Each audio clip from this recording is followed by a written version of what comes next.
بہاول نگر میں 14 اگست یوم آزادی اور مارکہ حق کے عنوان سے تقریبات کی تیاریوں کا آغاز کر دیا گیا ہے۔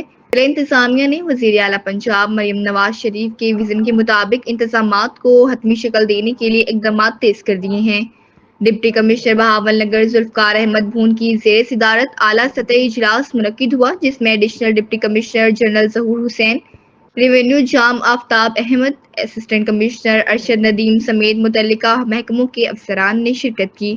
اجلاس میں 14 اگست کے موقع پر سیمینارز، ریلیاں، ملی نغمے، پرچم کشائی، خاکے، ٹیبلوز اور تقریری مقابلے منعقد کرنے کا فیصلہ کیا گیا۔ ڈپٹی کمشنر نے ہدایت کی کہ سرکاری عمارتوں اور شاہراہوں کو قومی پرچم، جھنڈیوں اور روشنیوں سے سجایا جائے، جبکہ صفائی، نکاسیاب اور سیکیورٹی کے لیے بھی فل پروف اقدامات یقینی بنائے جائیں۔ تعلیمی اداروں میں خصوصی تقریبات اور میڈیا پر آگاہی مہم کے آغاز کی ہدایت بھی جاری کی گئی۔